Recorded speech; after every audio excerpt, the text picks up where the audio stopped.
brought to you by Palvi Agrico. आता शेतीसाठी जे काही लागणार ते घरपोच मिळणार, तेही मोबाईलच्या एका क्लिकवर. भारताला पहलगाम हल्ल्यातील एका महत्त्वाच्या पुराव्यासाठी चीनची मदत घ्यावी लागणार आहे. गेल्या वर्षी 22 एप्रिलला झालेल्या पहलगाम दहशतवादी हल्ल्यात एका नेपाळी नागरिकासह 26 पर्यटकांचा मृत्यू झाला होता. या हल्ल्याचा तपास करणाऱ्या तपासकर्त्यांनी एका GoPro ॲक्शन कॅमेराला इलेक्ट्रॉनिक एव्हिडन्स म्हटलंय. लष्कर-ए तैयबाचं प्रॉक्सी मानल्या जाणाऱ्या द रेझिस्टंट फ्रंटनं या हल्ल्यावरती दावा सुद्धा केला होता. या तपासाचं नेतृत्व करणाऱ्या राष्ट्रीय तपास संस्थेनं म्हणजेच NIAनं सिरियल क्रमांक C35013254717006 असा सिरियल नंबर असलेल्या GoPro Hero 12 ब्लॅक कॅमेरा जो आहे तो त्यांनी जप्त केलाय. NIAनं जम्मूमधील विशेष न्यायालयात सांगितलं की हा कॅमेरा हल्ल्यापूर्वीच्या हालचाली आणि दहशतवादी मॉड्यूलच्या ऑपरेशनल तयारीशी संबंधित आहे. हा कॅमेरा जप्त केलाय. पण आता प्रश्न असा आहे की GoPro ही अमेरिकन कंपनी आहे, मग भारताला चीनची मदत का घ्यावी लागतीये आणि चीन भारताला ही मदत करेल का, हेच आपण या व्हिडिओतनं समजून घेणार आहोत. नमस्कार, मी देवयानी आणि तुम्ही बघताय मुंबई तक. आधी न्यायालयात NIAनं अर्ज का केला हे समजून घेऊ आणि कोर्टात काय झालं ते बघूया. NIAच्या मते हा कॅमेरा पहिल्यांदा 30 जानेवारी 2024 मध्ये चीनमध्ये डोंगागुआन इथे सक्रिय करण्यात आला होता, म्हणजे सुरू करण्यात आला होता. तपासकर्त्यांनी GoPro BVला नोटीस जारी केली.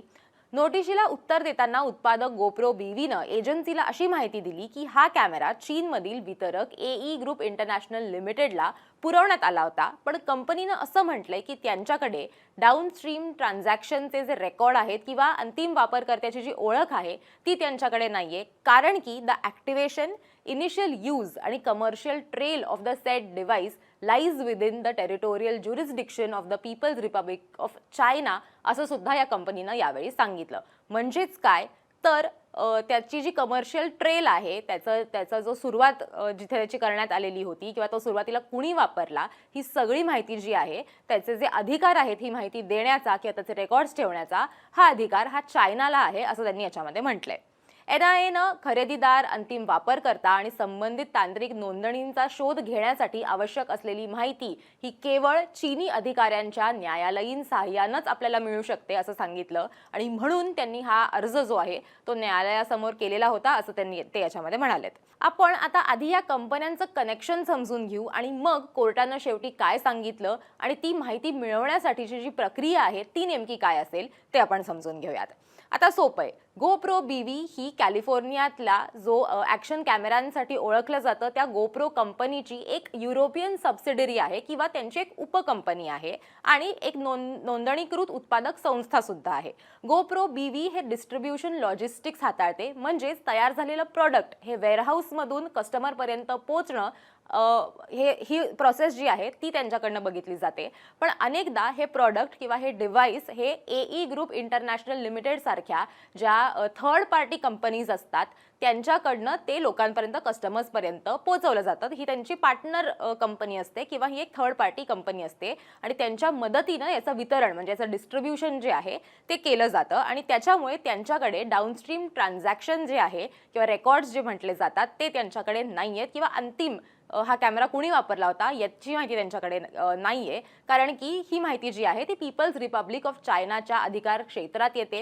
आता डाऊनस्ट्रीम ट्रान्झॅक्शन म्हणजे काय तर ज्या वेळेला एखादी मुख्य कंपनी उपकंपनीला वस्तू, सेवा किंवा मालमत्ता विकते, ज्यामध्ये मूळ कंपनी ही सर्व संबंधित नफा किंवा तोटा त्याची जी नोंदणी असते ती करत असते, पण GoPro BVचं असं म्हणणं आहे की त्यांच्याकडे हे रेकॉर्ड नाही आहेत, कारण की एक थर्ड पार्टी कंपनी म्हणजेच AE ग्रुप इंटरनॅशनल लिमिटेडनं हे डिव्हाइस जे आहे ते पुरवलेलं होतं, जी चायनामध्ये आहे आणि म्हणून आता भारताला ही माहिती जी आहे ती चायनाकडून मिळवावी लागणार आहे. आता चीनकडून ही माहिती आपल्याला कशी मिळू शकते, म्हणजे भारताला कशी मिळू शकते आणि कोर्ट या सगळ्या प्रकरणामध्ये NIAला पुढे काय म्हणालं ते आपण बघूयात.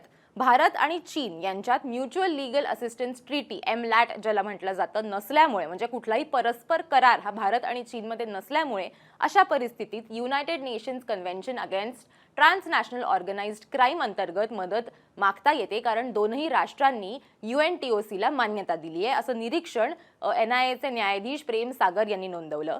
गृह मंत्रालयाने सुद्धा या प्रकरणाच्या तपासात कायदेशीर मदत मिळवण्यासाठी चीनला लेटर रोगेटरी जारी करण्यास मान्यता दिली आहे. अर्जासोबतच म्युच्युअल लीगल असिस्टन्स रिक्वेस्टचा मसुदा जो आहे तो सुद्धा जोडण्यात आलाय असं नमूद करून न्यायाधीशांनी असं म्हटलं की पीपल्स रिपब्लिक ऑफ चायनामधील वितरक एई ग्रुप इंटरनॅशनल लिमिटेडला पुरवण्यात आलेल्या या डिव्हाइसची माहिती मिळणं हे अत्यंत महत्त्वाचं आहे, कारण यानं डिव्हाइस कधी कोणाकडे होतं, त्याचा कसा वापर करण्यात आलेला होता आणि केसमध्ये हा पुरावा म्हणून जो आहे तो वापरला जाऊ शकतो. पण तो वापरला जाण्यासाठी ही सगळी माहिती मिळणं ही अत्यंत महत्त्वाची आहे.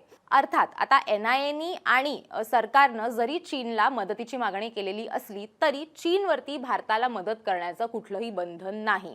ते भारताला नाही म्हणू शकतात किंवा माहिती द्यायला ते उशीर करू शकतात किंवा त्यांच्या देशाच्या सिक्युरिटीला धोका आहे ही त्यांची एक प्रायव्हेट त्यांची ही सगळी माहिती आहे आणि ती आम्ही तुम्हाला देणार नाही असं म्हणून सुद्धा ते भारताला नाही म्हणू शकतात मदत करण्यासाठी. आता येणारा जो काळ आहे त्या काळामध्येच आपल्याला हे स्पष्ट होईल की चीन हे खरंच भारताला सहाय्य करेल का, आणि जर केलं तर मग हा सगळा डेटा उघडकीस आल्यानंतर पहलगाम वेळी नक्की काय घडलेलं होतं, सुरुवातीची जे प्लॅनिंग होतं हे सगळं एक दहशतवादी हल्ला करण्याच्या पूर्वीचं जे प्लॅनिंग होतं त्यावेळेला नक्की काय काय घडलेलं होतं हे सगळं त्या माहितीतनं समोर येतंय का हे बघणं सुद्धा अत्यंत महत्त्वाचं असणार आहे. तुम्हाला या सगळ्याबद्दल काय वाटतं ते आम्हाला कमेंट करून नक्की सांगा आणि असेच व्हिडिओज बघण्यासाठी मुंबई तकला सबस्क्राईब करायला विसरू नका.